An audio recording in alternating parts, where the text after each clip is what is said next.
because የሚለውን ቃል I think ሁላችሁም ታውቁታላችሁ።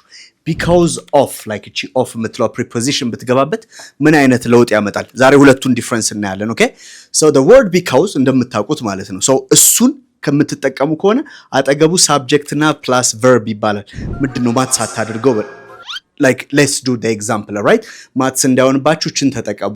ለምሳሌ እቤት የዋልኩት ወይም ደግሞ እቤት የቆየሁት እየዘነበ ስለነበር ነው። ምክንያቱም እየዘነበ ስለነበር ነው ካላችሁኝ የምትጠቀሙት አረፍተ ነገር ይሄንን ነው።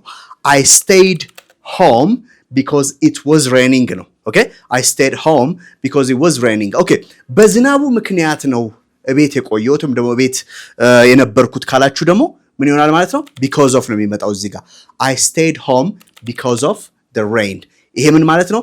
of ሲገባበት ወይ ናውን ወይ verb ing ጀረንድ ታረጉታላችሁ ወይ ደግሞ something like because of you ምናምን ብትሉ ባንተ ምክንያት ብትሉ preposition ይሆናል ወይም ደግሞ pronoun ይሆናል ማለት ነው። ኦኬ so of ሲኖረው እና of ሳይኖረው ሁለቱ ልዩነት አላቸው።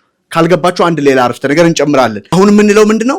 በጠንካራ ስራዋ ነው ያሸነፈችውና ጠንክራ ስለሰራች ነው ያሸነፈችው የሚለውን ሁለቱን አረፍተ ነገር እንለዋለን። because of የቱ ጋር እንደሚገባ because ብቻውን ደግሞ የቱ ጋር እንደሚገባ አብረን እንሰራለን ማለት ነው።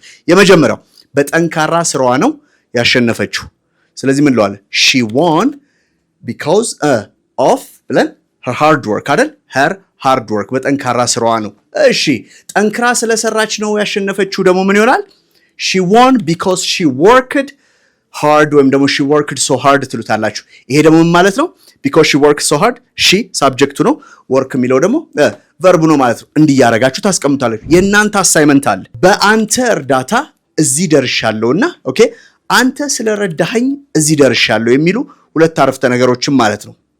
በአንተ እርዳታ እዚህ ደርሻለሁ፣ አንተ ስለረዳኸኝ እዚህ ደርሻለሁ የሚሉ ማለት ነው። good so you can do this one, put it in the comment section እዛ ጋር ጻፉት፣ እኔ ኮሬክሽኑን እሰጣችኋለሁ ማለት ነው። we'll see you next time, bye for now.